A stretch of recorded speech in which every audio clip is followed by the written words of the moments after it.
Dobrodošel, dobrodošla v podkastu Vse je v redu. To je podcast, kjer bomo skupaj iskali navdih, notranji mir, premagovali strahove in gradili zaupanje vase, v druge in v življenje. Vodim ga Vida Igličar, grafična oblikovalka in ilustratorka, zagnana iskalka smisla in notranjega miru. Skozi izzive, ki mi jih življenje prinese na pot, aktivno in kreativno iščem pot naprej. Ob izidu knjige, ki ima prav tako naslov Vse je v redu, sem želela ustvariti še ta navdihujoč in podporni prostor, podcast, kjer upam, da bom skozi razkrivanje svoje ranljivosti in svojih preizkušenj pripomogla k zmanjševanju stigme na področju duševnega zdravja. Predvsem si želim, da ti dam vedeti, da v stiski nisi sam oziroma sama. Vedno bom hvaležna za tvoj čas in za poslušanje. Če bi z menoj želel oziroma želela podeliti, kakšna se ti zdi vsebina, če se v njej najdeš ali te ta nagovori, če imaš kakršnokoli vprašanje, mi lahko pišeš na Instagramu, kjer me najdeš pod imenom Vida Igličar. Vesela bom tudi, če moje ustvarjanje podpreš tako, da se na podcast naročiš ali pa ga podeliš s svojimi bližnjimi. Preden začnem, naj poudarim, da nisem zdravnica, ne psihiatrinja ali psihoterapevtka.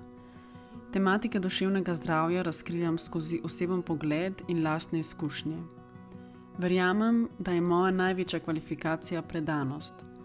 Predanost delu na sebi, iskanju smisla in boljšega življenja ter pripravljenost na pogovore o občutljivih temah. Če se kadarkoli znajdeš v hudi stiski, se obrni na strokovno pomoč ali pokliči na eno od številk za pomoč v duševni stiski. Dobrodošel, dobrodošla v pogovorni epizodi, kjer gostim Mašo Mazij. Maša je po izobrazbi grafična oblikovalka, danes pa deluje kot strateginja za blagovne znamke. V pogovoru spregovoriva o tej njeni ustvarjalni oziroma profesionalni poti, od izobrazbe čez različne službe, tako čez vzpone kot padce oziroma zavoje, ki so jo pripeljali do samostojne podjetniške poti, do današnjega dne, ko veliko svetuje in ustvarja tudi za tuje naročnike. Dotakneva se tudi duševnega zdravja, soočanja s tesnobo, depresijo in večkrat tudi izgorelostjo. Maša podeli meni en izredno zanimiv vid, kako se je v otroštvu njena domišljija preobrazila v tesnobo. Spregovoriva o procesu spoznavanja tesnobe, o odnosu do svojega notranjega otroka, o svobodnem izrazu, o spuščanju kontrole, rigidnih vzorcev in predstav, o iskanju svojih receptov oziroma dobrih praks za dobro počutje in stik s seboj. Meni je Maša v velik navdih in mislim, da skozi deljenje svoje zgodbe prikazuje, kako niso vedno splošni ali pa predvidljivi odgovori pravi za nas, ampak da je pomemben del zorenja to, da odvržemo napačne ali pa ne več prave predstave o sebi in iščemo svoj pravi, avtentični jaz, ki se razumljivo skozi čas spreminja. Maša, najprej iz srca hvala, da si vzela čas. Jaz bom kar povedala, da sva tale uvodnik že enkrat posnela za par minut, pa prišlo do tehnične napake, tako da to govorim zdaj še enkrat. Res sem vesela, da sva se ujeli, se zelo veselim tega pogovora, tvoje zgodbe, ki jo deloma poznam, ampak vseeno, mogoče včasih, ko govoriš tako po telefonu ali pa tudi v živo, tudi ne greš toliko človeka spraševati vse detajle in sem vesela, da danes bova pa na nek način lahko vzeli čas pa pogledali tvojo zgodbo. Ja, hvala tebi, res mislim, čisto sem bila vesela, ker si me povabila. Vedno imava po telefonih take fine pogovore, ampak kot si rekla, telefon je tako malo fragmentiran, pa imaš omejen čas, pa pogledaš eno zgodbo, pa eno, tako da se veselim, da vidiva, kam naju danes odnese. Za začetek te bom vprašala, kako si? Zdaj, ko so že enkrat čez dali to vprašanje, se mi zdi, da sem že malo boljše. Ampak, ja, dejansko danes imam prvi dan, dopusta, tako da še nisem čist prešla v tisti, način delovanja, ki je malo bolj sproščen in, kjer ne rabim biti na preži za e-maili in to-doji in vsemi temi stvarmi. Tako da malo sem še pod tem vtisom, no, in se veselim, da se bom sprostila zdaj v naslednjih dneh, da se spomnim, v redu je, lahko greš malo bolj počasi. Tako da ja, to je najbolj živo. Kako si pa ti? Jaz sem v redu. Ja, mogoče je smiselno povedati, da snemava tole tik pred prazniki. Tako da Ja, jaz sem si tudi načeloma že prejšnji teden vzela frej. Mi je pa pol vedno zanimivo vprašanje, a tole zame, to, da snemava, gre načeloma v kategorijo delo. Če tudi aha. bi lahko rekla, da sploh ne, da so to odnosi.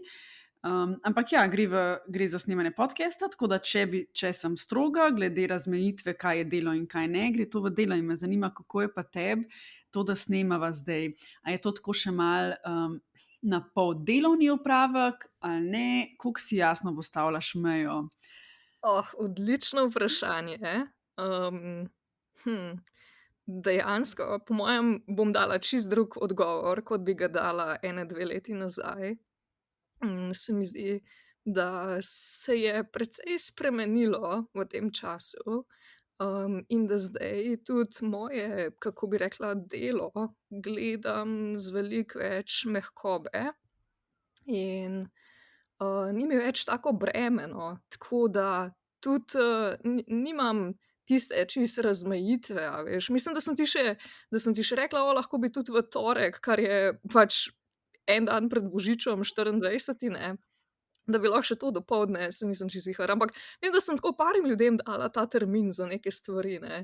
In sem prav razmišljala, včasih bi ti tako rekla: "Ne, to je čisto preko mojih mej, ne dovolim svojega časa." Ampak ti si izviralo, ker sem bila v situacijah, ke sem se tako ogroženo počutila v življenju. Res, vsaka stvar mi je bila napor, tudi moje delo se mi je zdelo veliko bolj stresno in, Mhm. sem enostavno mogla postavljati take meje in, zdaj na tej točki pa ja, valovim, nimam toliko ostre razmejitve in mi je mogoče, tudi ko je delo, v narekovajih, so mi velikokrat, v resnici prioriteta odnosi, tako da Mhm. na ta način mi recimo, ke so se menili za datum, nisem niti pomislila, da bi bil kakšen problem zaradi dopusta. Okej.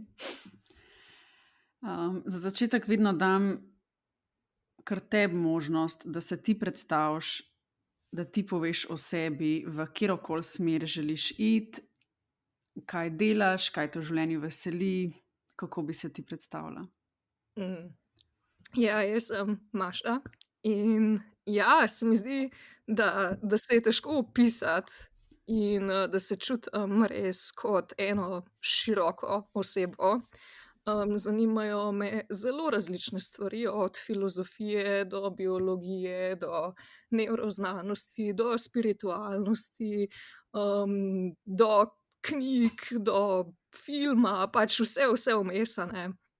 Pol je pa seveda še profesionalna plat, kjer, sem v bistvu izobražena grafična oblikovalka, delam kot brand strateginja in, ja, še en kup drugih stvari, življenjske vloge, ne, partnerka, prijateljica, hčerka, tako da en tak velik, velik miks tega, kako biti človek, sem jaz. Jaz bi s tabo najprej malo zakorakala v to tvojo profesionalno pot. Vidva Mhm, imava torej izobrazbo nekako podobno in mi je bilo vedno zanimivo pa spremljati pol tvoj razvoj oziroma najin razvoj, ki je šel pol sčasoma vseeno malo v drugačne smeri. Kako bi ti opisala nekako to svojo pot od izobrazbe, pa potem, ne vem, do prve zaposlitve in do specializacije, ki jo imaš danes? mhm. Ja, mogoče začnem, ko sem bila otrok, ker je zelo smešno mi na momente, kako so moji starši dejansko vedeli, kaj jaz bom, samo nismo poznali besede za to oziroma besedne zveze. In seveda govorili, da bom mogla najti poklic, ki bo presečišče med računalnikom, pisanjem in pa risanjem. To so bile 3 besede. Wow. Tako da dejansko zdaj to počnem. In ja, pot je bila pa valovita. Tako da, ja, želela sem si v bistvu iti na srednjo medijsko za fotografijo, ampak, ja, nekako nisem imela podpore doma za to smer, tako da sem šla na gimnazijo in pol sem vseeno pristala na dizajnu, na kreativi. In ja, moj največji strah na celem svetu med časom študija je bil, da jaz nikoli ne bom dobila službe. Jaz sem se res tega toliko bala, da ti opisati ne morem. Jaz sem se včasih zbujala ponoči, ker me je to toliko preganjalo.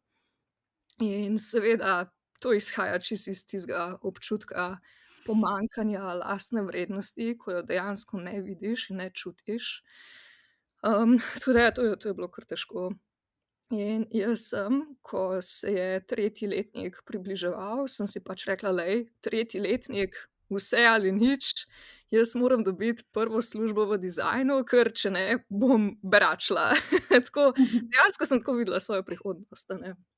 In in ja, pol sem takoj že začela dobivati neke male študentske službice in ja, dejansko na koncu tretjega letnika sem dobila službo. Ta služba sicer ni bila dizajn, ampak je bil marketing, tako da, ampak jaz sem si takrat rekla: "Ja, to je super, to je sanjska služba, to je super položaj, tukaj se zdaj začne ta moj karierni vzpon, ke bom prišla do nekih nazivov in bom živela ne vem kako in bom vozila dober avto in cel ta scenarij, ne, ke ga vidimo v filmih, sem imela v glavi." In pol sem zdržala 1 leto v tisti službi in pol sem ugotovila, da se ne sklada z mojimi vrednotami in, da mi nekaj res ne štima, no, in sem jo pustila. Pol sem šla v UX, kar je, se pravi user experience, torej delovanje, recimo spletnih mest pa aplikacij in kako se uporabniki obnašajo na njih. In ja, tisto je bilo kar zanimivo, ker je bil v bistvu moj prvi tak mednarodni izkus nekih velikih, velikih projektov, ker smo v bistvu delali z Združenimi narodi. Tako da ja, moj apetit se je tukaj začel ironično zmanjševati. Bi si mislil, da večje, ke imaš izkušnje, bolj boš začel hlastati potem pa ja, mednarodno, ne vem kakšne priložnosti. Jaz sem pa začela nazaj lesti, ne, meni je bilo pa preveč in nisem se našla, ni mi bilo prijetno. Tako da ja, na koncu tiste izkušnje sem rekla: "Dosti imam," in sem odprla espe in sem začela nazaj dizajnirati. Tako da, ja, to je bilo 2018 in mislim, da ja, mislim, da sem že takrat, ja, takrat sem že odkrila brand strategijo, ker, mene je vedno nekako bolelo, ko sem delala z naročniki, ta neka ozkogleda omejitev tega, kaj dizajn je. Pač meni ni bilo zabavno, če nekdo pride pa reče: "Jaz hočem logotip, ki izgleda kot, ne vem, rumena mucka," ne. Pač meni to ni bilo dobro delati, to zame ni kreativa, to je zame piksel pušanje, mi temu rečemo v naši branži. In ja, in sem ugotovila, da zelo uživam v bistvu v raziskavi tega, kaj je smiselno za dizajn, ne samo tisto funkcionalno, ampak tudi poglobljeno, ne, kakšno sporočilnost nosi, kaj pomeni recimo dizajn, ko ga lansiraš v svet, kako se pozicionira med druge brande, med druge rešitve. In ja, ne vem točno kako, sem ugotovila, da brand strategija je dejansko točno to, kar jaz na neki način zastonj ponujam naročnikom, a ne, s svojim razmišljanjem tekom procesa. In pol sem rekla: "Wau, ja nič, ne, gremo mi zdaj dejansko se repozicionirati iz dizajnerke v strateginjo." Tako da nekaj časa je trajalo, ampak evo, zdaj to delam full time in večina ljudi me pozna kot brand strateginjo. Zelo lepo se mi zdi, pa nisi prva, ki je tako a ne, ke tako strnjeno govori svojo zgodbo in se mi zdi pol, ke govoriš za nazaj, se zdi vse tako logično. Ne, kako so si sledili te koraki, čeprav veš, da ko si bil na tej poti, sem prepričana, da so bile točke, kjer nisi vedela, a je ta korak, ki ga delam kot naslednjega, res smiselen ali ne. Sigurno, ja. Ko si razlagala o tem občutku v srednji šoli, kako te je bilo strah, da ne boš imela službe, me je prešinilo, a si kdaj imela pol kasneje podoben občutek, ne vem, da ne bo projektov? Ja, mm, ja, sem ga imela, ampak po mojem samo, ko sem odprla espe. Pač se mi zdi, da moja, mogoče malo taka unikatna lastnost je, da imam intenziven, ampak res intenziven preživetveni nagon in neko vero vase, ko sem na nekem, kako bi rekla temu, dnu. In, zdaj sem povedala zelo posplošeno verzijo tega, zakaj sem odprla espe, ampak dejansko tista mednarodna služba, ni bila glih fina situacija, so se precej grde stvari dogajale in jaz sem bila kar malo obupana in sem rekla: "Glej, nimam druge, pač jaz rabim delo, a ne." In ja, in sem odprla in takrat me je bilo strah, ker sem si mislila: iz danes na jutri." To se je dobesedno odločitev se je zgodila v enem dnevu in je bilo malo strašljivo, ampak ja, pol se je pa začelo odpirati in v bistvu jaz na veliko področjih ne verjamem toliko v sebe, kar je zelo zanimivo, ampak tukaj, da pa bom imela delo, tukaj pa, ne vem, nekako nikoli nisem imela dvomov. Tudi v enem obdobju, ko nisem imela projektov, pač je bila taka precej neugodna situacija, ko so izginili čez noč vsi naročniki in tudi takrat sem vedela, da bojo, da je pač samo vprašanje časa, tako da ja. To se mi zdi lepo in jaz vem zase, da tega nisem vedno imela in da sem Mhm. šele skozi izkušnje, odkar sem na svoje na SP-ju in čez to, ko je prišlo recimo obdobje, ki je bilo manj povpraševanja, pa so moje misli šle že v smer, ojoj, kaj če ne bo nikoli več nobenega Ja. projekta. In pol večkrat, ko tako obdobje mine, pa vidiš, aha, se spomnim, tega me je bilo strah, ampak Ja. glej, ni se to zgodilo. In si v bistvu s časom tako potrjujem, da bojo prišli projekti in da če pride obdobje, ki jih je manj, da v bistvu takrat rajš izkoristim za stvari, ki v obdobjih, ko imam veliko ali pa preveč dela, si mislim, da nimam časa. Ampak a imaš kakršnokoli usmeritev, kaj se tebi zdi, da je ključno, da pa ti tega strahu nimaš toliko, oziroma da imaš več zaupanja v to, ker moje mnenje, racionalno je, če si ti dober v nečem in če imaš ti dober odnos s strankami, z ljudmi, če se ti razvijaš, dela je vedno dovolj. Ja, A ne? ja.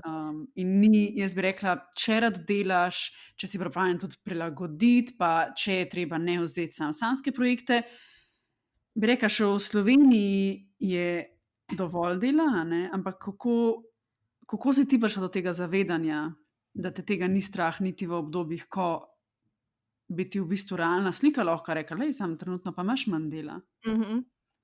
Hm, jah, po mojem odgovor sicer ni tako vesel, kot bi si želela, ampak po mojem izhaja iz tega, da, sem se mogla v življenju kar veliko sama nase zanašati in pač dejansko velikokrat moje preživetje, zdaj ne čisto dobesedno, bolj v smislu mojega obstoja in integritete in neke avtonomije, velikokrat je bila odvisna od tega, kaj bom jaz naredila.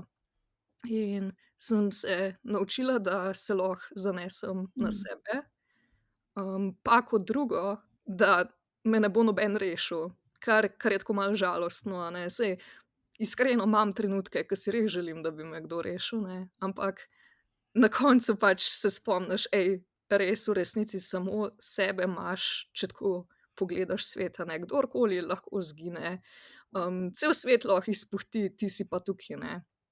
In ja, nekako, sem vedela, sem zaupala toliko, ker sem se že tolikokrat dvignila, da takrat, ko se zgodi kakšna taka situacija, da pač da bom vstala in da bom šla v akcijo. Se mi zdi, da mi življenje ni dalo priložnosti, da lahko udobno zmrznem, ker me enostavno ne bi bilo več, če bi ostala v tistem zamrznjenem stanju. Tako da, ko je kriza, jaz grem v akcijo, a ne, in vem, da bom vedno to naredila in da bom našla način in da bom grabila in kopala in tudi takrat recimo, ko sem imela situacijo brez projektov, pač to je bila taka akcija, da ko pogledam nazaj, mislim, veliko bolj intenzivna kakor marsikateri projekt, a ne, in zaupam pa tudi, to pa moram reči, po mojem mi služi ta, ja, ker imam znanja, ker imam skille, ker imam neki, strateški pogled in razumevanje, kako stvari delujejo, in sem se lahko usedla, pa sem si rekla: "Aha, kaj potrebuješ? V redu, pač nisi si delala nekega osebnega marketinga, torej nimaš ljudi, ki bi bili zdajle ogreti za to, da te najamejo. Torej, kaj lahko narediš? Kaj je najhitrejši način, da dobiš tiste prve ljudi?" In sem si naredila zemljevidek in različne scenarije in sem šla lepo po vrsti in kljukala, dokler se ni začelo dogajati. Tako da, ja, to se mi zdi, da me rešuje. Ful lepo.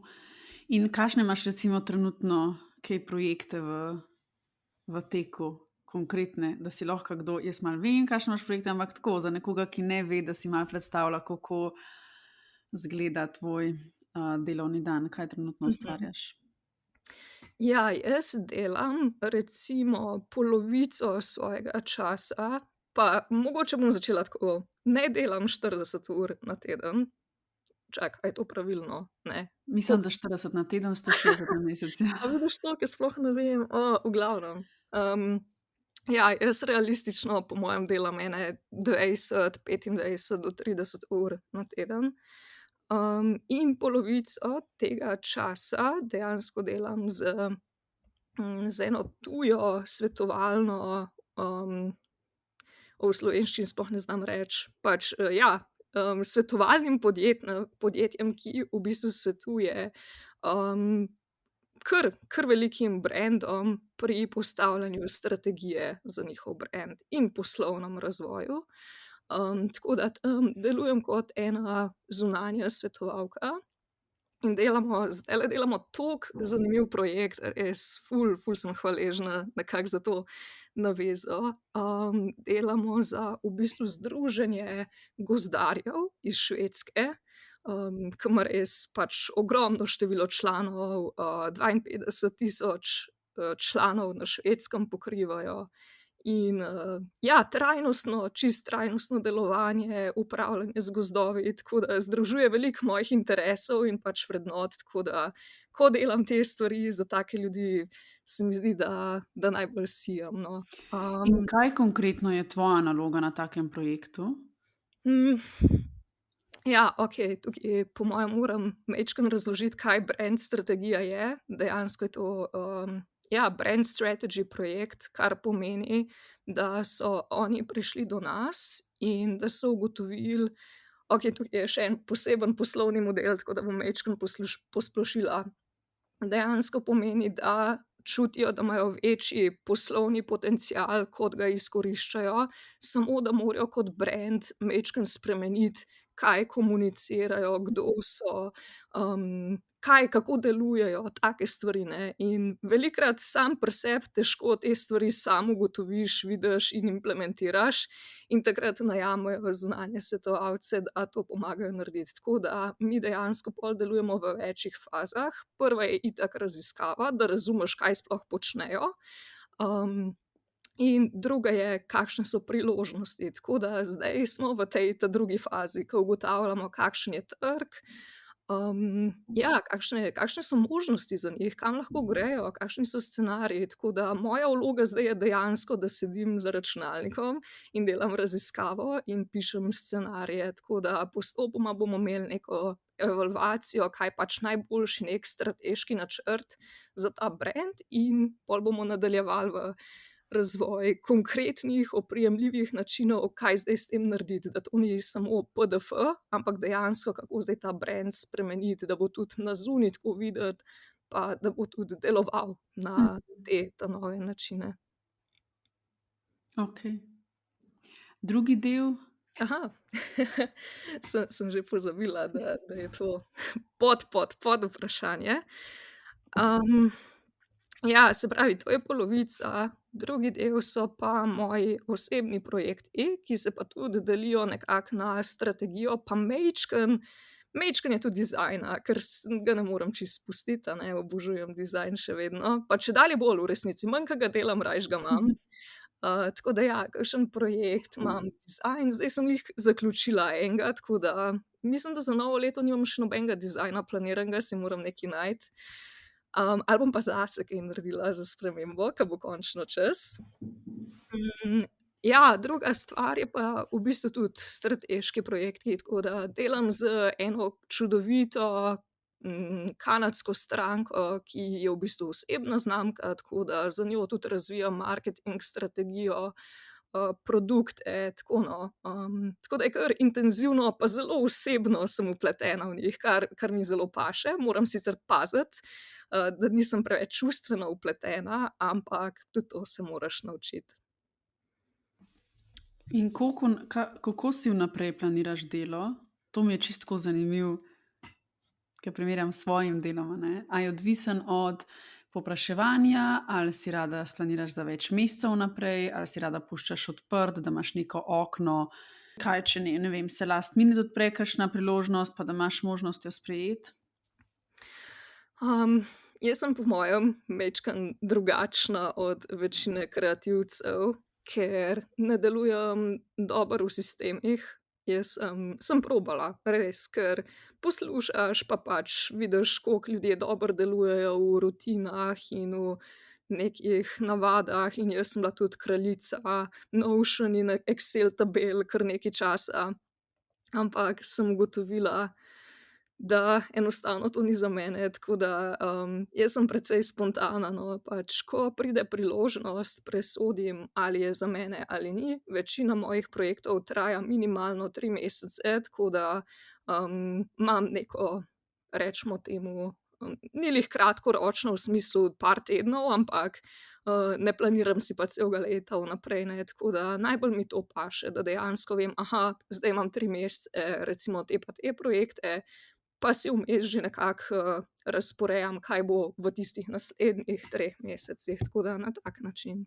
Zanimivo mi je tudi to, koliko si, že prej, ko si opisovala prve zaposlitve pa tako, koliko si ves čas, znala oceniti oziroma se mi je zdelo, da dosti hitro oceniti, kaj je zate pa kaj ni.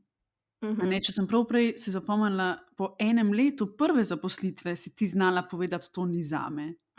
Ja. Meni se je velikokrat zgodilo, da sem po dolgem času šele začela, ne vem, recimo pride do točke, kjer rečeš: "Aha, tule so se mi začele vrednote, meni spreminjati," ali pa sem ja, recimo so se mi spremenile in sem jim pol začela slediti glede na nove vrednote, ke so mi pomembne. Se mi zdi zelo občudovanja vredno, koliko si hitro znala in prepoznati stvari ali spremembe ali da ti nekaj ne ustreza in na to odreagirati in ne vztrajati v nekem okolju, če spoznaš, da pač enostavno ni zate, a ne. Ja, ja. Ful hvala, da to prepoznaš. Moram reči, da si me kar malo, presunilo zdaj, ker v moji glavi je včasih še tisto 1 leto bilo predolgo, a veš, kaj mislim, ne. Tako da v perspektivi, če pa tako zoom outaš, pa vidiš, dejansko je ful hitro, ne. Leta se hitro obrnejo in komot bi Ja, dala 5 let ali ja, več za službo, kjer, ne vem, bi eno leto razmišljala: "Aha, mogoče to ni več zame," potem eno leto bi zbirala pogum, da greš drugam in potem se eno leto recimo odvija sprememba, pa so šla 3 leta mimo, kjer pač ne razmišljaš od tega vsak dan, se zelo hitro zgodi, da a ne, ja, stvari grejo naprej, pa se ne odvija sprememba tako ja, hitro, kakor ja. se Ja, zdi za nazaj, da bi se lahko. ja, res je, ja. Ne vem, kaj je to pri meni, ampak jaz imam v sebi, ne vem, rada si mislim, da sem precej strastna oseba, tudi, videti strast v drugih mi je nekaj najlepšega in moja toleranca za neke stvari, ki mi niso najbližje, je kar pač ta meja je kar visoka, se pravi, dolgo časa lahko recimo vztrajam, pa dopuščam možnost, pa iščem neke načine, kako vseeno videti dobro v tistem in tako naprej. Ampak ko se pa ta meja doseže, takrat pa ne morem več nazaj pogledati, a ne, in ko enkrat začutim, ke me nekaj potisne čez njo, Pač to je to, ne morem več, a ne. In tudi v tisti službi res, ke so se začele neke stvari odvijati, sem si jaz mislila: "Glej, jaz če bom." Ker v moji glavi je bilo tako: "Daj, Maša, vztraji, daj vztraji še en let, ker boš pol dobila tak pa tak naziv, pa tako tako plačo, pa bo ful dobro, ne." Pol na oni točki sem bila pa samo tako: "Glej, ma, ni vreden onega denarja, ni vreden teh živcev, pač ni vreden teh kompromisov." In enostavno, ja, ne morem nazaj, ko pride do te točke. A si imela kdaj željo, zdaj odkar si na svojem, se širiti pa imeti neko svojo ekipo, več ljudi za sabo, ali ti ustreza, da si solo? Ja, sem imela to željo, in sem jo tudi udejanjila, tako da na neki točki sem imela kvazi mini studio, kjer sem imela tudi v bistvu najete zunanje neke sodelavce. In jaz sem že gledala pisarne, vse, ne, to res sem si to želela takrat. Pa ni šlo, pač nekako ni šlo. Mislim, saj lahko povem, kaj ni šlo. Hm, Jaz dejansko nisem človek, ki bi uživala v teh nekih velikih voditeljskih vlogah, in ko sem videla, koliko prinaša ene odgovornosti to delo, ki je jaz takrat nisem zmogla držati, koliko prinaša, ja, enega odrekanja enih res težkih, težkih stvari, ki jih kot kreativec sploh ne pomisliš nanje, ne. Pol pa kar naenkrat, ja, ta odgovornost me je ubijala, ne, pol pa še vsa ta širitev, pa z ljudmi delaš, pa kako z ljudmi delati, pa kako biti dober šef, pa vse te stvari, ne. In meni je to toliko stresa povzročilo, da se mi je zdelo, da sem se postarala v onem enem letu tega eksperimenta bolj kot kadarkoli prej. In, na neki točki enostavno tudi, ker lotila sem se narobe, no, jaz sem se fokusirala na dodajanje kreativnih članov, se pravi dizajnerje, kopije in tako naprej, tekstopisce, no, da ne bom kako se reče, v žargonu govorila. In mogla bi pa najeti nekoga, ki bi mi pomagal iz poslovnega aspekta širiti in stabilno graditi podjetje. In pač na tisti točki je zmanjkalo denarja, ni bilo dosti projektov in sem enostavno rekla: "Glej, pač ne morem več." Mene je bilo tako sram, to je bil po mojem takrat moj najbolj sramoten trenutek mojega življenja, ker vsi so vedeli, da to delam, in pol vsi bojo vedeli, da mi ni uspelo. Ampak ja, pač ni bilo druge, ni šlo, ne, in pol sem se kar malo skrila, sem kar malo izginila od tega sramu. In ja, počasi je trajalo, da sem nekako se zavedela: "Glej, pač tako se je zgodilo, v resnici si ne želiš tega, tako da v In jaz redu bi je." rekla, to lahko vidiš kot neuspeh ali pa kot padec, ali pa vidiš kot korak do, poti, ki je res zate, Točno a to, ne? ja, Ja, točno to je bilo. jaz bi rekla, da nas je večina, s komerkoli jaz govorim, ke smo ustvarjalci, šlo čez točko, kjer lahko se širim, a si tega želim. In jaz tudi zase vem, da neki ego bi si mogoče želel tega, ampak Mhm. glih te odgovornosti, menedžerirati ljudi in Ja, voditi delo, to pa ni tisto, v čemer jaz uživam. Jaz uživam v tako, samem delu, ko tako. jaz ustvarjam. Ne da bi pol tri četrt mojega časa sploh ne bilo več ustvarjanja, ampak bi bili odnosi, bi bilo vodenje nekih, projektov, ljudi in ja, jaz bi rekla, da je to lahko korak na pa ne korak do uspeha, ampak pač korak do, da si še bližje temu, kar si res želiš početi, a ne. Sigurno, sigurno, se strinjam. Okej, če greva še malo na, drugo tematiko, Mhm. ke je meni zelo zanimiva in se veselim, da jo odpreva, duševno zdravje. Midva sva od tega kar nekaj že govorili, imava tudi neke, skupne preizkušnje za sabo, ampak bi ti spet tudi tukaj čisto pustila odprto, kaj bi bila ti pripravljena podeliti od izzivov na področju, duševnega zdravja, ke si jih dala skozi. Mm. Kje začeti, a ne? Um, ja, po mojem lahko rečem, da sem imela, ja, v življenju ves čas, mislim ves čas, kar veliko ponavljanj 3 tematik Ena je anksioznost, druga je depresija in tretja je izgorelost. Um, Zdaj, izgorelost se mi je zgodila parkrat v življenju, sicer ne diagnosticirana, to moram poudariti, pa bom tudi opisala, pač kakšna je bila moja pot in zakaj tako je. Jaz dejansko do 3 let nazaj nisem dobivala nobene pomoči in tudi v bistvu do 3 let nazaj nisem imela niti nobene diagnoze. Tako da veliko teh stvari, kamor obešam neke besedice, dejansko jih povem čisto laično in, verjetno mogoče niso pravilne. Ampak ja, ene par obdobij takih ekstremnih izčrpanosti, ki so izhajala iz nekih osebnostnih lastnosti in pač neoptimalnega okolja za neki moj razvoj v tistih stadijih, tako da, mislim, da ne bom več imela s tem problemov, če sem iskrena. Se mi zdi, da sem to zdaj premagala, pustila za sabo in se toliko postavila v smislu, kdo sem, kaj rabim in, določiti neke kriterije, kdaj so rdeči alarmi, ko rečem: "Ne, ne, ne, tole me vodi v skurjenost in tukaj potegnem črto in se ne grem več." Tako da, to so bile dobre lekcije, čeprav zelo, zelo težke. Pol ja, anksioznost. Po mojem je to moja taka ključna rdeča nit čez življenje in začne se, ja, že v vrtcu.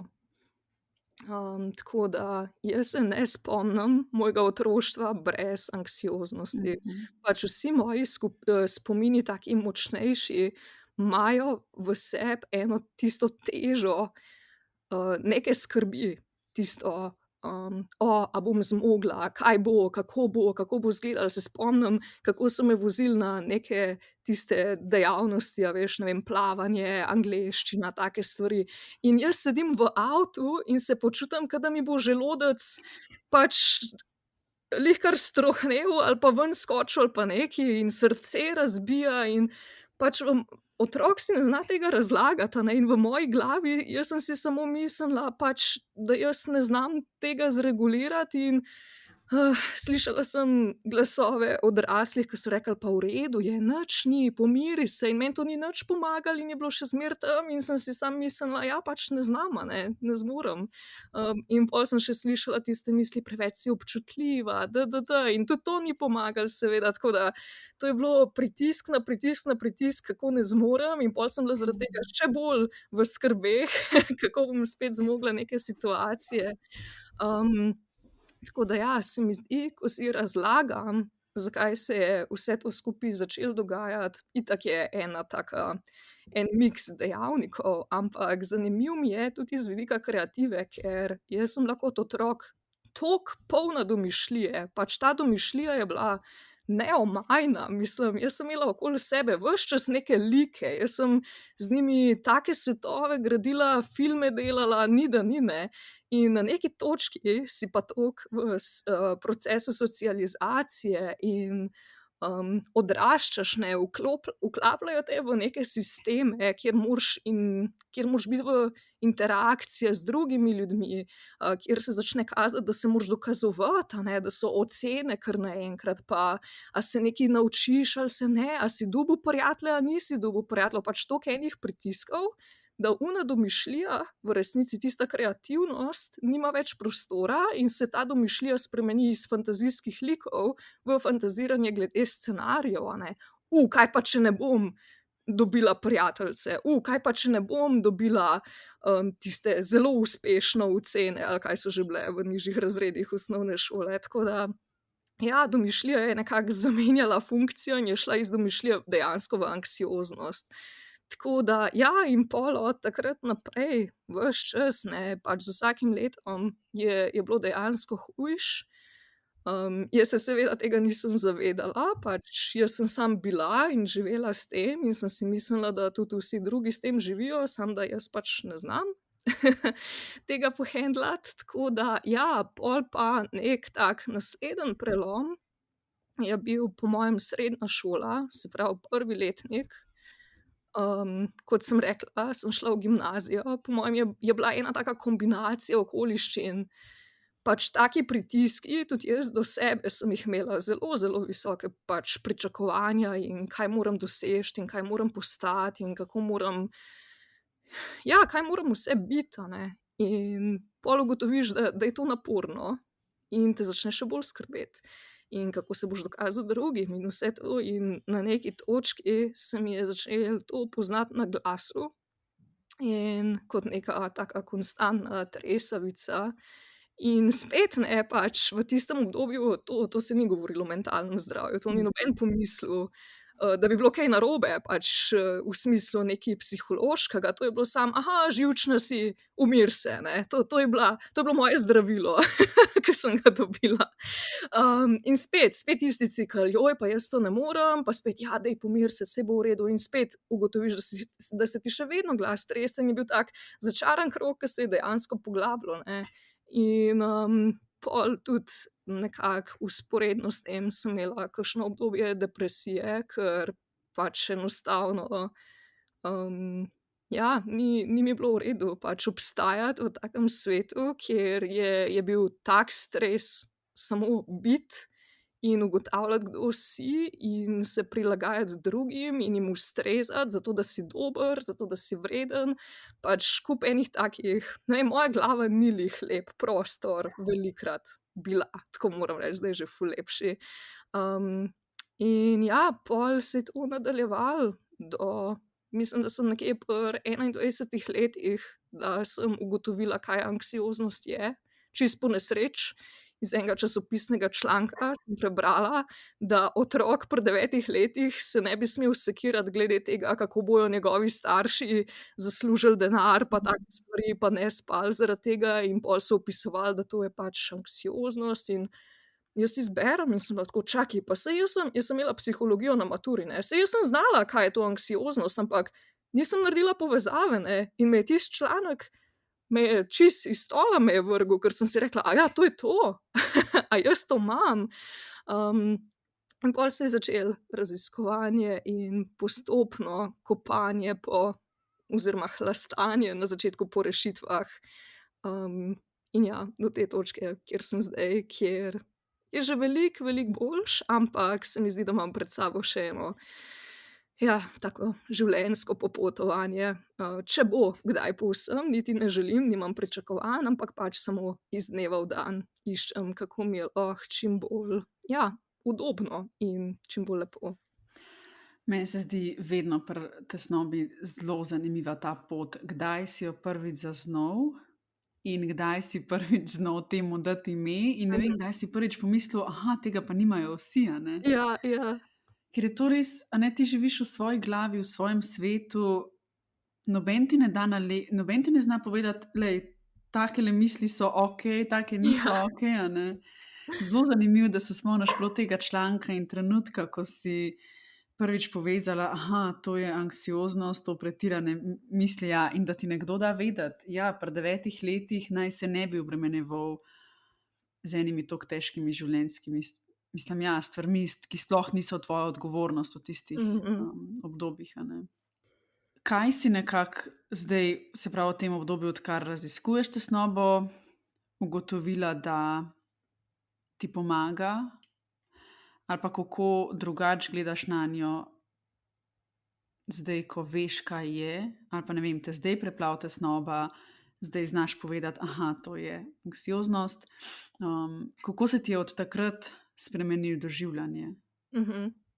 Ja, tudi tukaj je bilo popotovanje, ne, ker, upam, da bom komu pomagala s tem, no, ker na začetku, ko ugotoviš, da imaš kakšno tako zadevo, ki je že nekako del tebe in s katero se želiš soočiti, ko greš naprej iskat rešitve, so te rešitve po navadi nekaj izmed sledečega: začni meditirati, gibi se, dobro jej, pojdi na jogo, tečaj čuječnosti, postavljati meje, take stvari, ne. In recimo jaz sem začela te stvari delati, a ne, in se spomnim, da sem šla na tečaj čuječnosti in tam smo čisto na vsaki uri delali tisto vajo skeniranja telesa Mhm. in jaz sem tam ležala in jaz pač nisem čutila telesa. Ke je bilo tisto in gremo prsti in gležnji. Pač jaz sem bila tako: "Okej, kaj? Abstraktno, ne vem, koncept gležnja si kaj delam, a ne? Ne razumem." In pač spet sem imela tisti občutek, pač ne znam ali saj bo ali nekaj, ne. In ni bilo, a ne. In je dejansko moramo na začetku, se mi zdi, da je pomembno, da ugotovimo, pač kaj za nas deluje. In da če vidimo, da recimo neki ti pristopi, ne vem, da poslabšajo stvari, isto, ne vem, pri meni pa meditaciji. Jaz, ko sem šla meditirat, ko sem bila anksiozna, je bilo še slabše. Pač meni so se misli še bolj stopnjevale, ko sem šla teč, ko so vsi rekli: "Ja, veš, se boš sprostila, bo šlo to ven iz tebe." Jaz sem prišla s teka, sem bila še bolj utrujena in mi je bilo zadnjič mi je bilo všeč, sem poslušala en podcast, mislim, da je bila Svoja Srečka, Tina Bončina je bila gostja. In je rekla, da dejansko tek je lahko človeku, ki je pač toliko pod nekim stresom, da je lahko samo še stres povrhu Mhm. tega stresa. In Mhm. sva tako, končno je nekdo to rekel, ne, ker ja, za nekega človeka, ki recimo je malo bolj reguliran, pa ima v bistvu neke bolj momentarne stiske, ki so posledice neke situacije, ja, lahko pomagajo te stvari, ampak za nekoga, ki pa recimo, je tesnoba kronična, pa izhaja iz, ne vem, iz nekih, slabih čustvenih prepričanj in nereguliranosti in takih stvari, pa pač mogoče te stvari ne pomagajo, jih lahko samo še bolj aktivirajo. Tako da jaz sem v štartu dala veliko tega čez, ker sem tudi samo sebe prepričevala, da spet samo jaz sem preveč šibka, da bi zmogla neke te stvari, da bi mi res pomagale, ampak dejansko samo nisem našla pravih. Tako da ja, pač to bi dodala, mogoče zdaj upam, da eno tako novo perspektivo za koga, ki mu mogoče te stvari še niso toliko pomagale, pač dajte probati še malo bolj holistično pa široko pogledati, a ne. Meni je najbolj pomagalo na koncu vsega tega, da sem se začela odpirati nečemu, kar se mogoče malo smešno sliši, ampak igranju. Ampak spet stopati v tisto domišljijsko sebe, v tistega majhnega otroka, ki sem jaz bila, preden se je domišljija spremenila v anksioznost. Kaj je to pomenilo? To je dejansko pomenilo, da sem se jaz začela s prijatelji dobivati, pa smo se začeli družabne igre. Začelo se je s čisto takimi strateškimi stvarmi, ker moj je bil na tej točki toliko strateški in toliko rigiden, da itak nisem zmogla drugega kakor to, a ne, da bi jaz šla plesat ali pa kaj takega svobodnega, kreativnega delati, ni šans, a ne, moje telo je bilo Mhm. zmrznjeno. Tako da ja, igra se je pol stopnjevala iz recimo nekih družabnih iger, pa je šla pol je šla v Dungeons and Dragons, kar je dejansko eno tako roleplayanje fantazijskih likov, kar je bilo totalno triggering za mene, ker pač nastopaš in tako, no. Čisto je bilo čudno, da kar govorim tam na glas kot v nekem gledališču.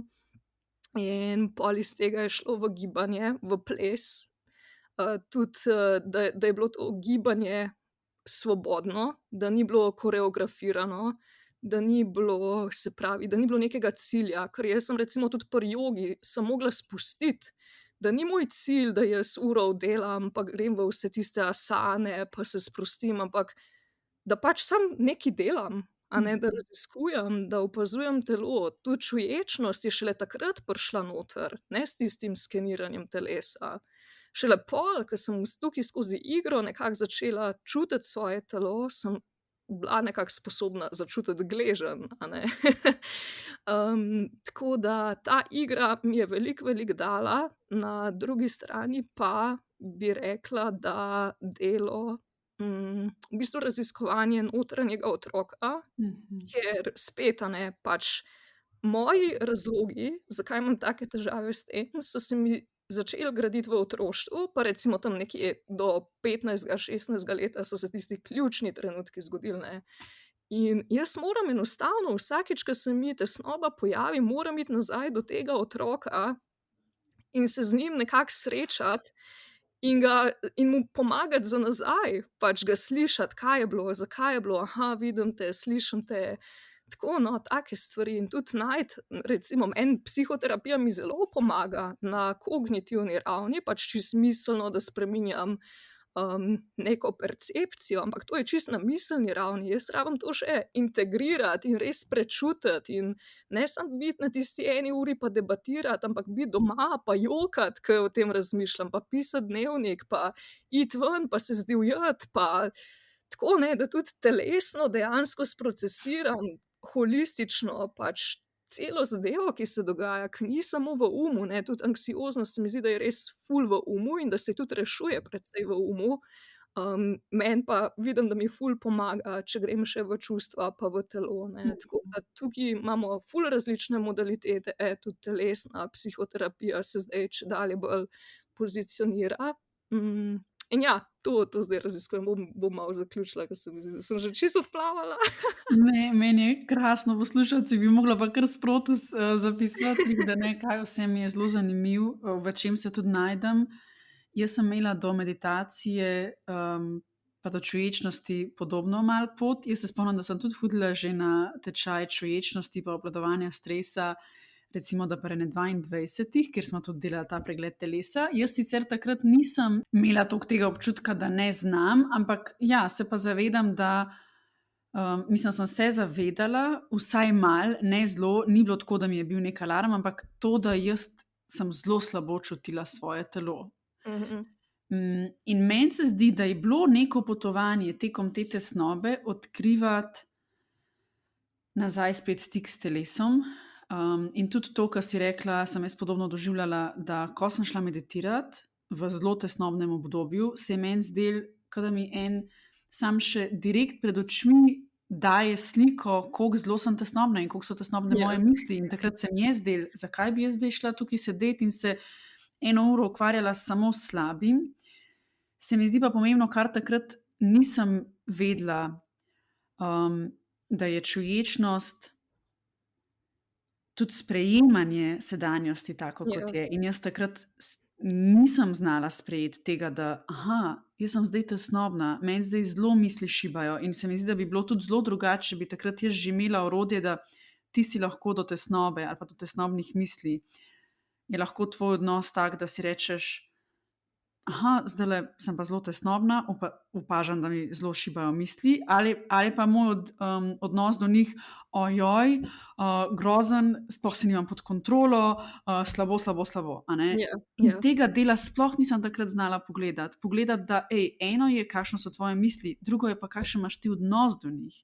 In se mi zdi, da je bilo neko potovanje do tega, da sem lahko gledala tesnobo, jo opazila, jo čutila, kakor zaznavala misli in jo čutila v telesu, brez da bi me preplavila do te mere, da bi mi bilo nevzdržno.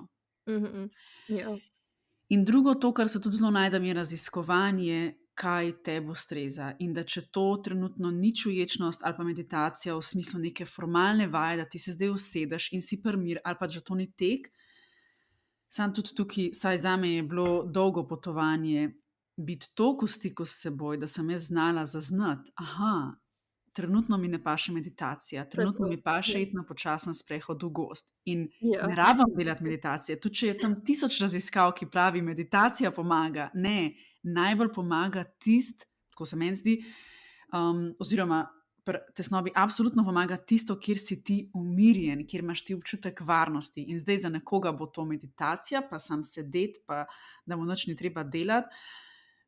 Za nekoga drugega bo pa, ne vem, nekoga objeti ali pa biti v stiku z nekom in to dvoje je isto učinkovito.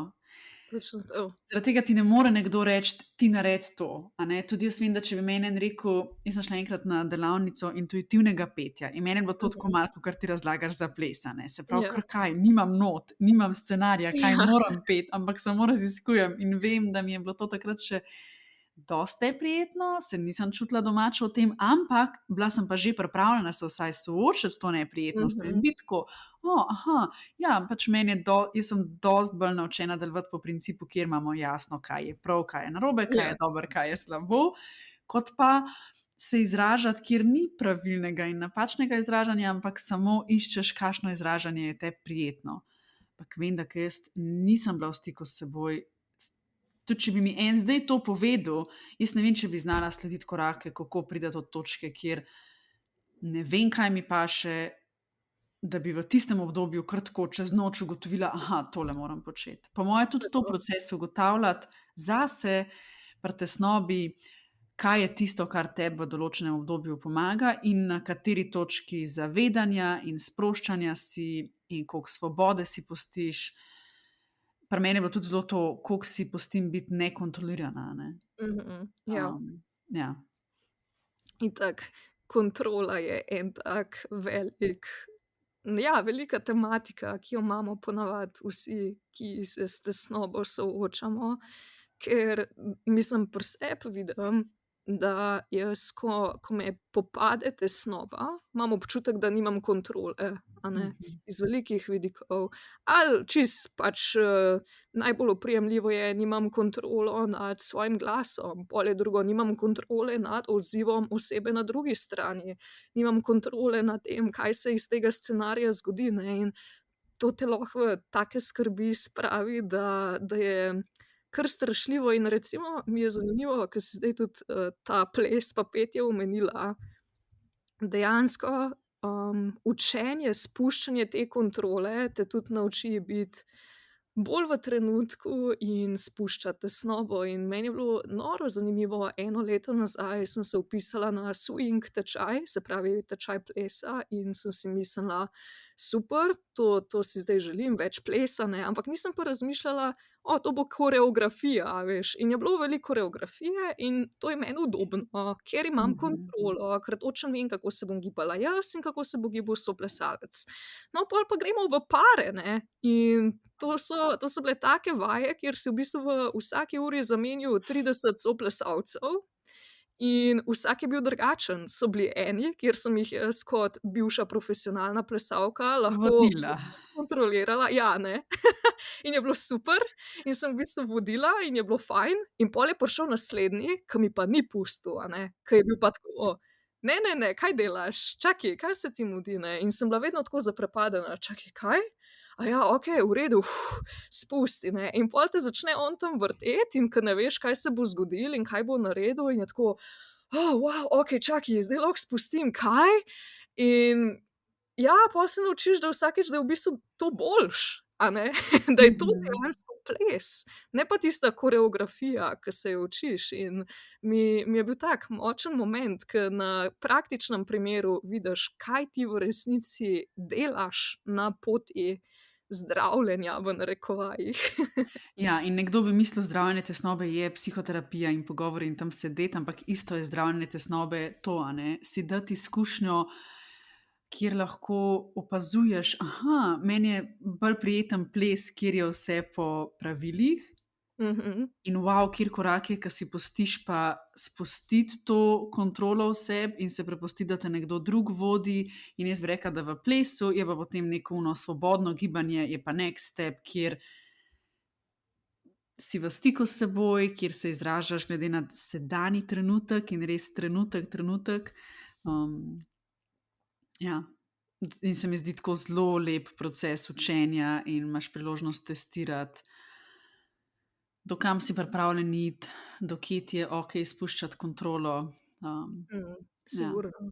In zanimivo pa je, mislim, tukaj me tudi zanima, kako si ti to imela, ker jaz pri sebi ne znam čisto določiti, kaj se je zgodilo, ampak se mi zdi, da pri enih stvareh na nekih točkah sem rabila vodenje. Se pravi, jaz nisem, a veš, ke se je meni prvič zgodilo, ne vem, da sem zaplesala pa, da sem ugotovila, da paše kar neki gib narediti, ke nima cilja, ke ni premišljen.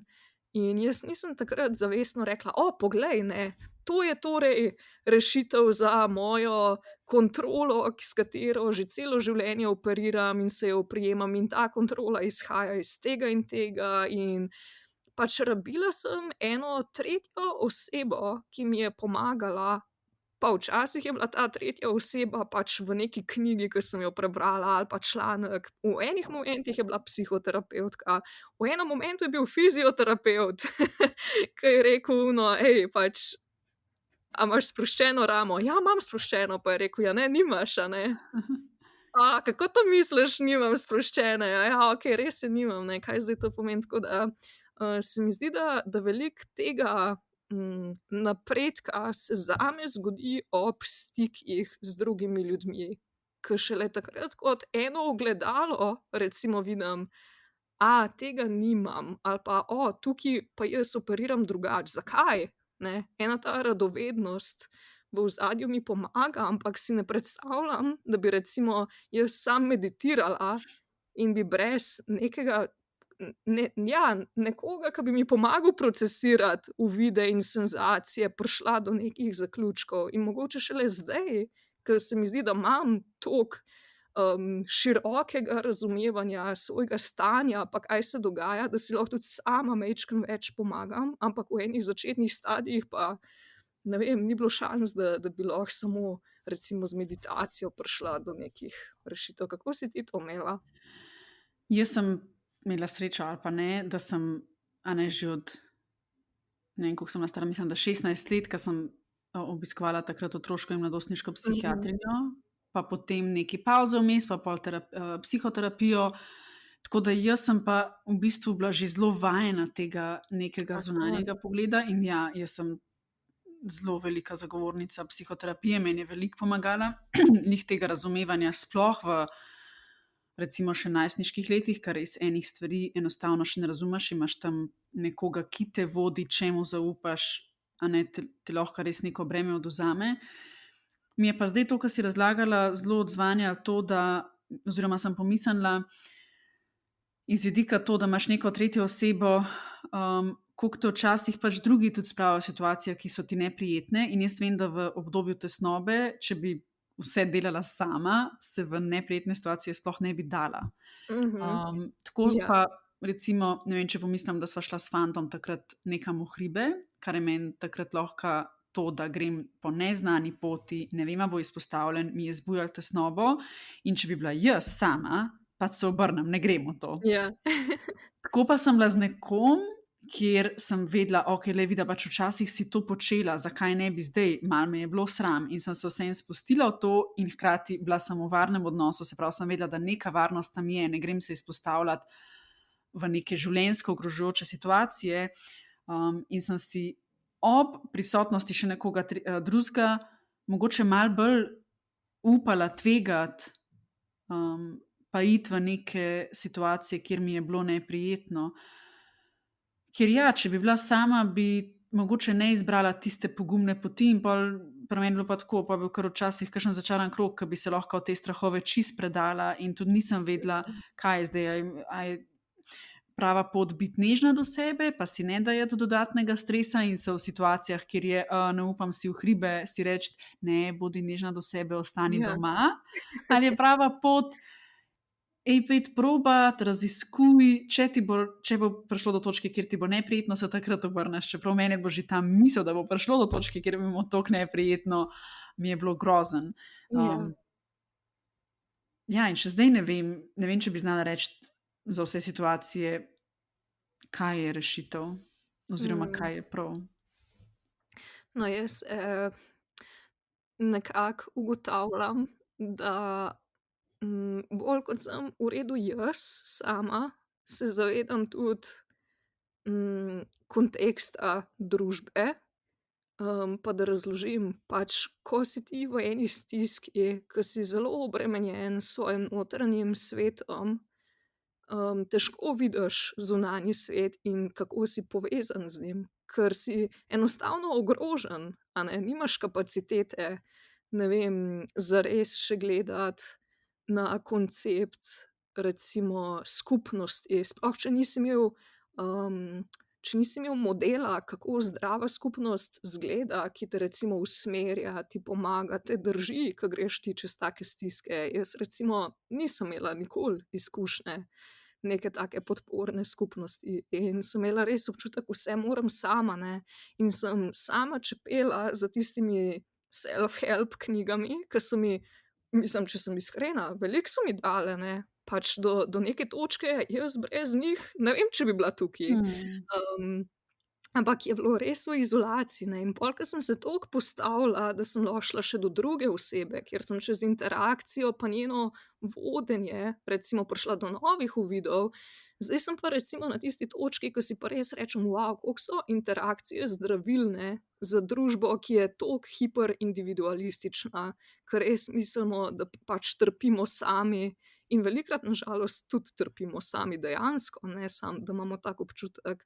In, sem čedalje bolj strastna glede tega, da pač nekako probam tudi pokazati drugim, glej, pač včasih se samo vrši nekako v interakcije, probi iskati ljudi, zaupaj drugi osebi, saj pač na žalost, to ni se ne izide vedno najboljše, ampak vsaka interakcija je tudi lekcija, ne, in pač človek na drugi strani ti je ogledalo ali ti pomaga videti, kaj želiš pri sebi recimo še spremeniti ali pa izboljšati, ali pa da ne govorim samo, kot da smo projekt, ke se mora samo izboljševati, tudi da vidimo, kaj imamo že, a ne, kaj je dobro Mhm. pri nas, in če to samo sami delamo, ja, tako kot si rekla, se lahko še bolj omejujemo, ker je pač varno, ker je prijetno v tem bublu, ke smo si ga naredili.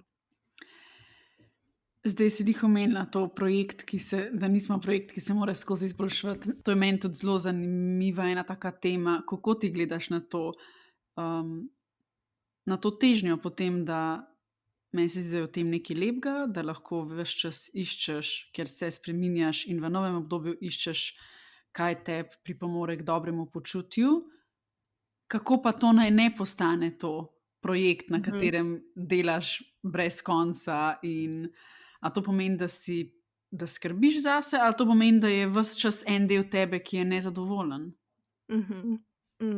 Se mi zdi, da je čisto odvisno od tega, pač kakšna je energija, pa ne mislim nič v takem ezoteričnem smislu, ampak a ti stremiš k neki svoji evoluciji z nekim pritiskom, in želje nekega kljukanja nekih stvari in nekaj, kar dobiš od odzunaj, ja, a veš, velikokrat je ta kljukanje nekih lastnosti in izboljšav pride od nekje zunaj in v resnici zadaj spet mogoče tisto: "O, hočem se dokazati, a bom zdaj vreden, ke bom vse to pokljukal." Pač karkoli je že za osebo v ozadju tukaj neki vzorec, ne, tako da je lahko spet samo en obliž, na neke rane, pa kdaj bo dosti, a ne? In meni je ključno vprašanje, a si ti želiš neke stvari pa proti nečemu stremiš, ker dejansko hlastaš, pa je zadaj, imaš dejansko tisti cilj, ke ga vidiš, a bo zadnji cilj? Ker verjetno ne bo v taki Mhm. energiji, ne. Verjetno boš prišel do cilja, pa bo že naslednji, pa bo že naslednji, pa nikoli ne bo dobro, pa boš na vrhu sveta, pa še kar ne bo dobro, boš hotel še, ne vem, še drug planet osvojiti, ne. Tako da, se mi Ampak zdi, jaz da pa je glih v tem vidim eno lepo pot, zavedanje, da samo to opomniti se, jaz recimo sem si v obdobju pretirane tesnobe mislila, da samo da to tesnobo rešim, pa bom good, pa bom srečna do konca življenja, a ne, da se zavedaš, ne, pač pol bo prišel nov izziv, ampak it's okej, da Hm, okej, trenutno si želim izboljšati počutje na tak pa na tak način in ne mislim, da ko bom to dosegla, pol bo vse rešeno. Ne, ja, ja. pač če vidim v tem neko priložnost za trenutno izboljšavo, stremim k temu, ampak ne vidim tega kot končno točko ali pa kot, Tako. ko to uresničim, bom pa vredna, srečna. Ne, zdaj sem vredna, zdaj sem lahko srečna, zadovoljna. To je nek mali izziv, ki ga delam, in ja, ko bom to naredila, ko bom to osvojila, bo prišel naslednji izziv.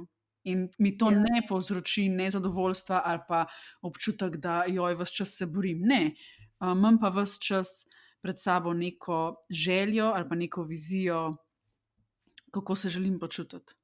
Mhm. Ja, točno to, mislim, razlika je, a imaš kot en projekt, kjer je na koncu ocena in pol naslednji projekt in vedenje neko vrednotenje, ali pa je pač neka iskrena, veliko bolj prizemljena pa prisotna težnja k neki čisto naravni želji po osebni evoluciji, a ne, ker Mhm. nismo pač tukaj in pol konstantne neke persone, ki se ne spreminjajo, pač tako kot je tista misel, da sprememba je edina konstanta, a ne, tako da sprememba je ključna, samo motivacija zadaj mora biti tista prava, ne, ali je to za nekoga drugega, ali je to neko hlastanje, ali je pa res za sebe in za v bistvu tisti pristen stik, uživanje življenja ali pa samo biti, a ne, saj tudi ni treba, da je vse užitek. Tako da iz tega vidika, ja, se mi zdi, da je čisto super, da se razvijamo in da imamo neko perspektivo, kam želimo iti, kam se želimo razvijati, če je to na zdrav način formulirano. In kako pa ti gledaš na tesnobo iz vidika, koliko si za to, ne vem, a je odgovorna prava beseda, ampak koliko je to tvoja stvar, koliko je pa to družbena stvar oziroma nek družbeni konstrukt ali pa posledica tega, kako kot družba delujemo? Ja, jaz čisto verjamem, da imamo pač neke predispozicije, tako da mislim, saj je tudi dokazano, da so neki genski faktorji pa tako naprej, zaradi česar si lahko malo bolj nagnjen k takim zadevam. Ampak se mi pa zdi, da večinoma se pa razvije in izoblikuje zaradi okolice, kar je posredno družba, a ne. In ja, pač, ke jaz pri sebi gledam, a ne, zame se je začelo v tistem procesu socializacije, se pravi vrtec, ljudje izven mojih najbližjih, pa tudi že družina, ne, mislim, saj pač, da ne rečem, večina mojih terapij se vrti okoli družinskih vzorcev, kjer so že bile modelirane te, neko delovanje v okvirih tesnobe, pač veliko tega sem se naučila od mojih staršev in dejansko samo prevzela in pač ker nisem, jaz sem bila pa res tak čustven otrok, zelo, zelo poln notranji svet in pač ker nisem se sama znala zregulirati, drugi me tudi niso, a ne, in sem prišla v družbene situacije, kjer nisem znala tega navigirati in pol nisem znala tega sprocesirati in tako naprej in, pol sem dobila občutek, da je vse na meni, ampak v resnici v širši sliki je pa družba, tudi če greva še širše, a ne, pol ti začnejo govoriti, da je tvoja lastna vrednost pač odvisna od ocen v šoli, pa kakšen poklic boš imel, pa da mora imeti tvoje življenje neki velik cilj, a ne, če ti nimaš nekega oprijemljivega cilja, k katerem stremiš, ali pa kako boš rešil svet, ali pa kakšen je tvoj smisel, ne, da pol tvoje življenje, kaj sploh tukaj delaš, ne, in pač veliko takih enih informacij dobiš dokaj hitro v življenju, ke še niti ne razumeš, kako družba deluje, da si ti v bistvu en mali košček v enih mehanizmih, ki so v bistvu zgrajeni na način, kjer zelo majhna peščica ljudi profitira, večina pa pač dela, zato da tista peščica zelo polno živi. Ja, ne razumeš tega takrat, a ne, vidiš samo sebe malega in, bo mami vesela in zakaj ne zmorem in tako, ne. Tako da se mi zdi, da je pač večina mentalne krize, da je tudi odraz sistemov, v kakršnih živimo, in odmika od narave in odmika od nekih, kultur in pogledov na svet, ke smo jih včasih, ko še ni bilo recimo interneta, ke ni bilo toliko materializma in tako naprej, pač včasih je bilo malo drugače. Saj so bile druge stvari, ampak, se mi zdi, da imamo pa zdaj res eno krizo mentalnih stisk. A bi povedala še malo od izgorelosti, kako si jo ti doživljala, prepoznala? Prej si rekla, da se ti zdi, da se ti zdaj to ne bi več zgodilo. Kaj so bile neke lekcije, ki si jih odnesla in kako to, da, če sem prav se zapomnila, si rekla, da si večkrat izgorela, kako danes gledaš na to, da se je to večkrat zgodilo?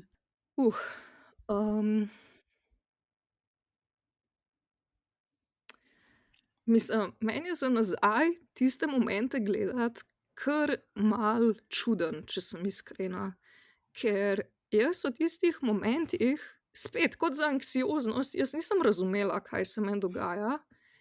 Jaz sem bila stara, ko sem prvič zares obležala, pa nisem bila nikoli hospitalizirana, ampak jaz sem pač šla na zavod za zaposlovanje in sem bila 1 leto pač brezposelna, a ne. Tako da v moji glavi sem bila pač nesposobna in toliko izčrpana, da pač enostavno nisem zmogla, a ne, in sem videla to kot eno osebnostno pomanjkljivost, ne pa kot fizično rano in fizično dejansko tako šibkost, da enostavno telo ni zmoglo, a ne.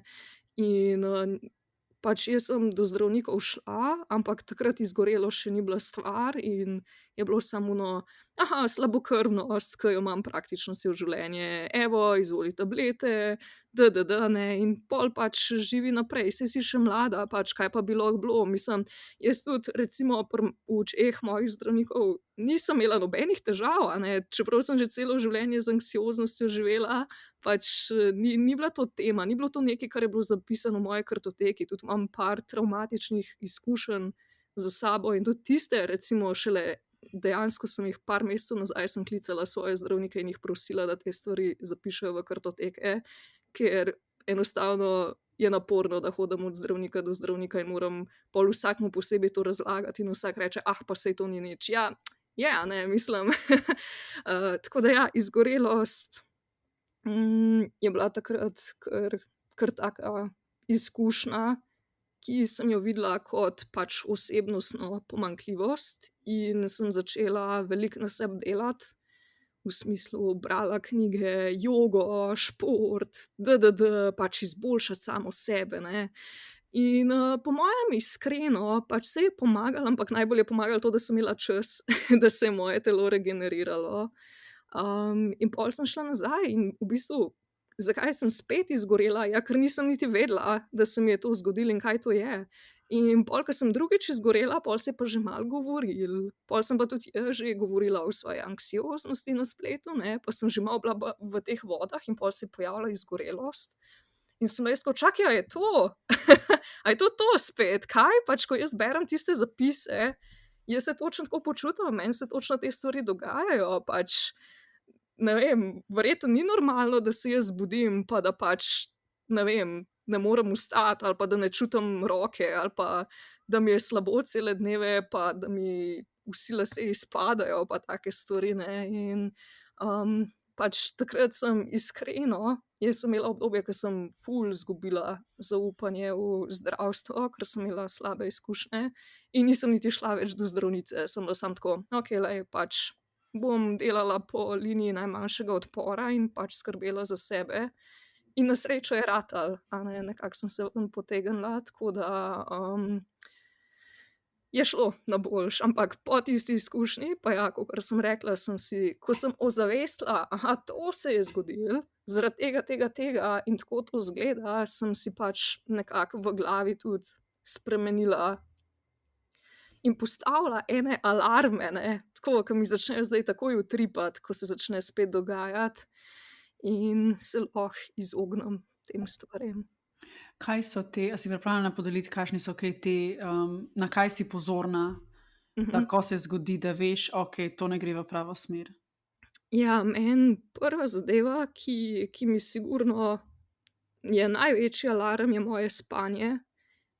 Jaz, kakor sem rekla, jaz živim življenje, kjer ne delam veliko, kot dela večina ljudi. Se pravi, mogla sem si narediti čisto, da živim, da se lahko zdravim, tudi psihološko, ne. Moje življenje pač mora biti malo drugačno. Jaz v redni službi iskreno po mojem ne bi dobro živela. Ne vem, no, sploh ne upam si predstavljati, kako bi to bilo. In se pravi, imam veliko časa za sebe, veliko časa za druženja, veliko časa za stvari, ki me polnijo, tudi projekti, ki jih delam, so načeloma zelo izpopolnjujoči. Zelo redko imam kakšne strese, povezane z delom. In prva stvar, ki mi gre, ko je nekaj narobe, je spanje.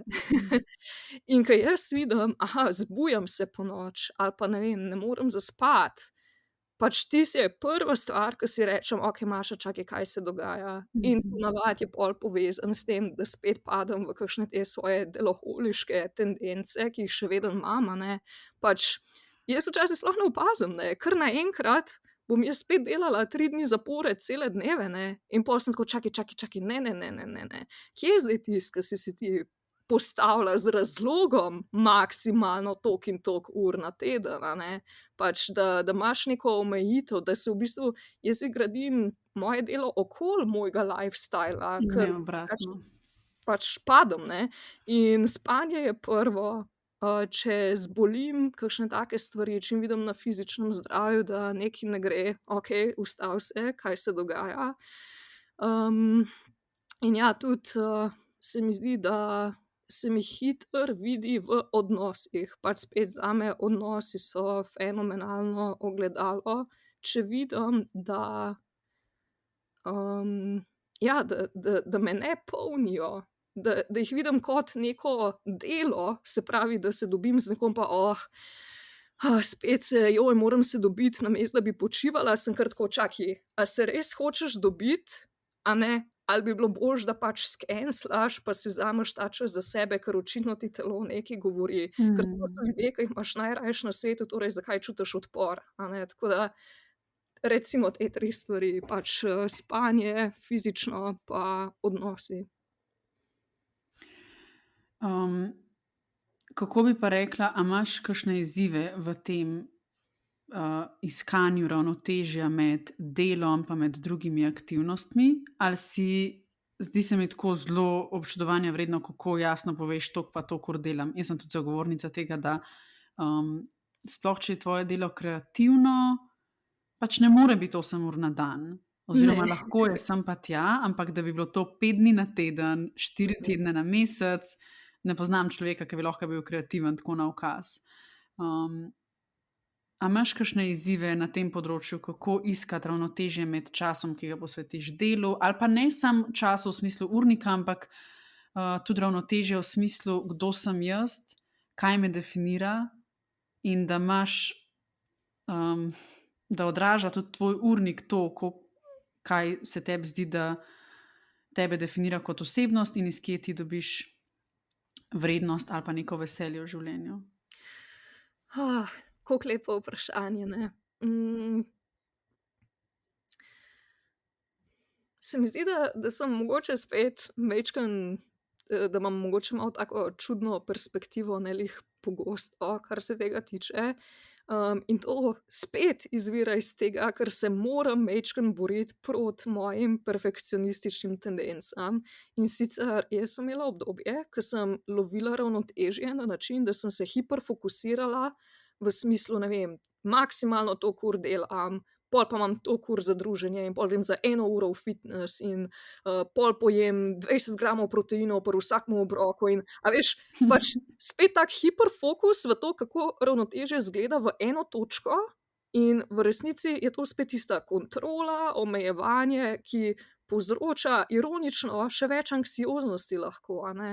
Tako da jaz sem na neki točki se tega na srečo zavedla in sem rekla: "Okej, Maša, kako pa izgleda, če je ravnotežje ke ena nihalka in v bistvu kamorkoli se zaziba to nihalo, je v redu, pač ravnotežje je ves ta prostor vmes. Ti si v bistvu samo mogoče ne želiš glih, da prideš do ekstrema, a ne." Mhm. Se pravi, malo bolj kot na ravnotežje si jaz želim delati na, večanju kapacitete, da jaz pač prepoznam, kaj je v tistem momentu za mene dobro. Ker imam obdobja, ko jaz lahko delam 8 ur na dan, 5 dni v tednu, pa mi nič ne manjka, pa sem zdrava, pa sem super psihično. Pa imam obdobja, ke pa pač ne morem niti 2 uri na dan, pa si rečem: "Okej, danes ne bom delala," ker pač Mhm. ne gre, ker se moram napolniti, ne, in ves čas imam, mislim, ni nekega fiksnega, nimam rutin, mislim, moja edina rutina v resnici je puščanje, iskanje nekih načinov, kako si lahko zmehčam neke te pritiske in strukture in sisteme, v katerih sem preživela celo življenje. Tako da to, no, zdaj ne vem več, če sem odgovorila. Ne, meni se zdi zelo fino in podobno vidim, kakor, a ne, iti v ples. kjer je še neka koreografija. Saj Ja. tako sem jaz gledala, ko sem šla na svoje po izgorelosti, sem si dala zelo rigiden urnik. Delam kakor od 6 do 2, a ne. To je okno, v katerem lahko delam, ker mi je to takrat dalo še toliko občutka varnosti, da ne bom delala preveč. Seveda je pa moj cilj, no, ne vem, če je bil takrat cilj, ampak potem s časom sem si pa dosti bolj pustila, na dan, ko mi je šlo delo, sem več delala, in ko je prišel sončen dan, sem ga šla ven izkoristiti. In Ja. to, če sem šla izkoristiti sončen dan, mi je bil pokazatelj, aha, ne podrejaš svojega življenja delu. Mm. Neka vmesna točka je pa bilo več rigidnosti, še neka pot do malo več te svobode ali pa fluidnosti, pa biti v sedanjem trenutku v stiku s sabo. In tako kot si rekla, en dan lahko delaš več, en dan pa manj, če uspeš biti seveda sproti, v stiku s seboj, da čim prej prepoznaš, če je šlo kje čez mejo. Točno to, super si povedala. Ja, meni se zdi, da bi lahko govorili še 3 dni o vseh teh tematikah. Malo bi se pa edino še dotaknila tega stika s seboj, zdaj, ko smo glih omenili. Kaj so neke prakse, s katerimi, ali pa kakšne so tvoje dejavnosti, v katerih si ti v stiku s seboj, koliko se ti zdi to pomembno, ali pa prakse, kjer vidiš, da te pa odvračajo od stika s seboj? Ja, jaz bom začela s tem, da ne meditiram, da ne delam več joge, tako da spet nimam teh nekih klasičnih odgovorov, ker sem ugotovila, da, mi je ta sprememba neke filozofije in pogleda na življenje in na bivanje, povzročila, da najdem neke te efekte meditacije, joge in tako naprej v zelo vsakdanjih stvareh, a ne, tako da, saj to je skill, tako čuječnostni skill, ki ga razvijaš, in se mi zdi, da najbolj mi je pomagalo, ko sem dobila domače živali. Pač mogoče je to tako malo smešno, ampak nisem imela živali, ko sem odraščala, in vedno sem si jih želela, tako hrepenela sem po nekem tem stiku in videti, kaj je to brezpogojna ljubezen in tako, ne. In, pač jaz skoraj vsak dan, ko se zbudim, to pa imam rutino, ker me pač mački prisilijo, da jo imam, ne, ob 7 zjutraj je treba vstati in jesti, ker če ne, kaos. In, pač jima dam za jesti in vmes si naredim čaj in pol se usedem na kavč in gledam čez okno in pol prideta še onadva in gledamo čez okno vsi, a veš, in pol gledam one ptičke in sem tako: pač življenje je lepo, ne." Prav ta momentek, tako da res mislim, ful me učita čez eno to, doživljanje sveta, kjer nismo toliko v ampak sam si, ne, in to je ena zadeva in s tem povezan je narava, pač greš ven, tako kot si rekla, grem v gozd, pa mi v gozd da veliko več, kakor pa kakšna kurirana, koreografirana praksa in in karkoli. Tako da probam čim več v naravo hoditi in vedno si, kot sem rekla, iščem čas za neko igro in, raziskovanje, radovednost, tako da, si dajem res tudi v urnik, pač probam vsak teden imeti neke take aktivnosti. Če pa nimam zmenjeno s kom, da kam grem ali pa da kaj delam, pa usedem, imam eno knjigo in skoraj nič več ne berem, nekih self-help knjig in takih stvari, ful sem se vrgla nazaj dejansko v fantazijo in romane in tako dalje, ker se mi zdi, da se mi tam ob branju ta domišljija aktivira, ki je kot ena protiutež anksioznosti in jo kot da jo izniči, ne. Tako da, ja, te stvari počnem, kar me pa iztiri, je pa takoj, ko grem spet v te, rigidne sisteme, se pravi urniki, delamo od takrat do takrat, projekt takrat pa takrat te stvari, pol moram kaj laufati, trgovina, napiši seznam tega in pač čim se te stvari začnejo dogajati, jaz že padem not nazaj v tiste stare vzorce, kjer je treba samo performati in ne pač samo biti. Lepo si to povedala. en sklop ponavadi vedno na koncu namenim še malo priporočilom, a bi priporočala kakšne knjige, podcaste, filme, ali od teh self-help, kar si brala, ali to, kar bereš zdaj, pa ti je všeč, ali pa poslušaš, gledaš. Panika. Veš, da sem rekla, da se moram pripraviti na to vprašanje, ampak se nisem. Vedno rečem tudi, da lahko mi tudi kasneje javiš, pa dodam v opis epizode, če je karkoli takega, kar bi priporočala, oziroma bi želela bolj specifično izpostaviti. Okej, mogoče bom delila naknadno kakšno povezavico, mogoče do kakšnega članka. Se mi zdi, da v zadnjem času največ konzumiram vsebin, pa jih procesiram in integriram, kar se tiče pač, zdaj zelo specifično, ampak zanima me nevroznanost, kot sem že povedala na začetku, in mi je zanimivo, koliko je dejansko anksioznost velikokrat izvira iz leve možganske polovice in na desni strani jo uravnoveša domišljija in radovednost in tako naprej. Tako da na tem področju veliko berem, ker imajo tudi take unikatna priporočila, kako si pol pomagati, ne. S tem zavedanjem, tako da mogoče najdem kakšen tak fin uvodni članek v to temo, pa Super. da mogoče še koga popelje v raziskovanje teh tematik.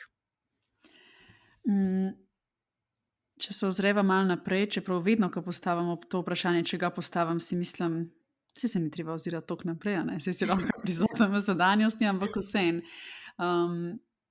A se ti oziraš naprej, a si delaš kakšne cilje, želje ali ne? Kako gledaš na to? Ja, mislim, sigurno, to je tisto, ke sva govorili prej, ke nimam onega to doja, hočem tak avto in teh stvari, pač tega že zdavnaj nimam več.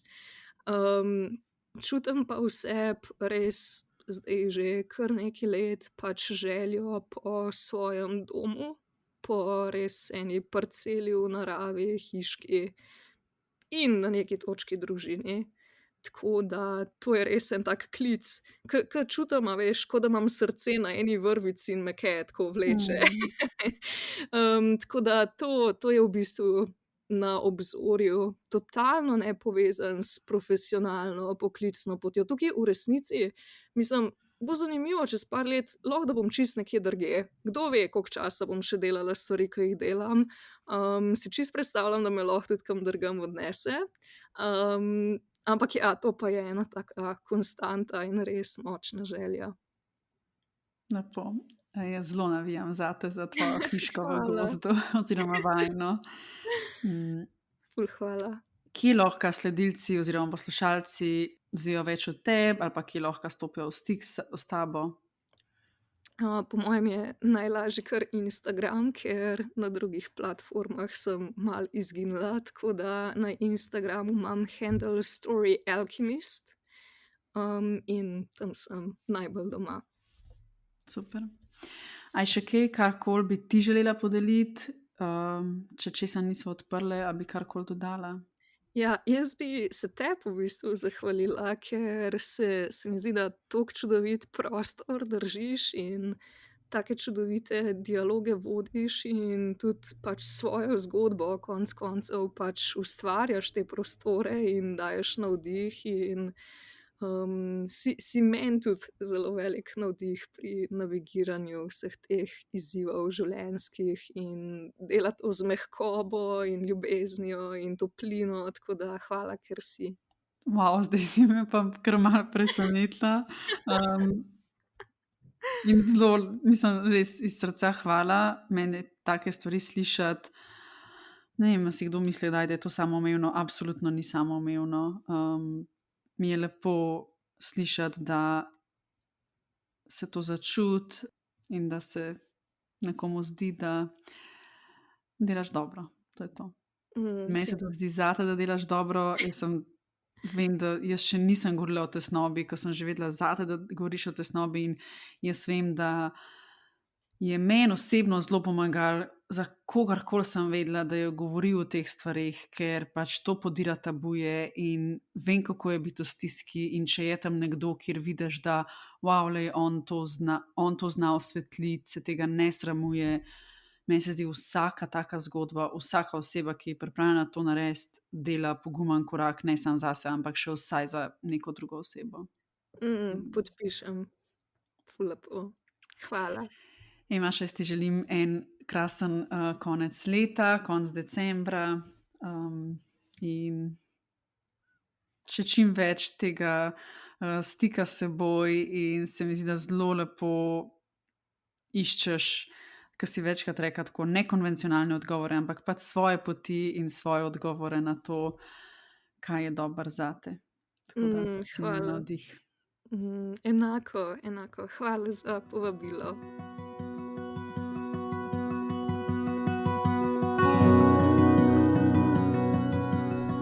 Hvala za tvoj čas in za poslušanje.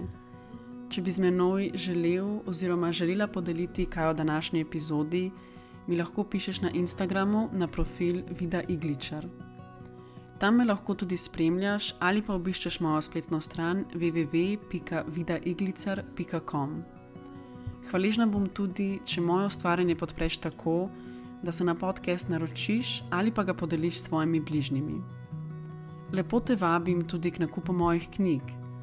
Moja prva, ki ima naslov Naj ti povem svojo zgodbo in je spominski album namenjen starim staršem, da vanj zapišejo svojo zgodbo in spomine, je na voljo na spletni strani Grafenauer založbe na www.grafenauer.si.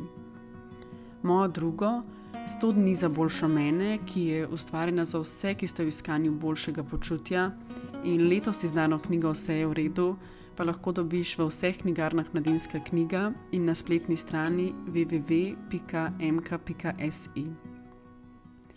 Upam, da te svojo vsebino usmerim k sprejemanju in občutenju zaupanja ter hvaležnosti za vse dobro okoli nas.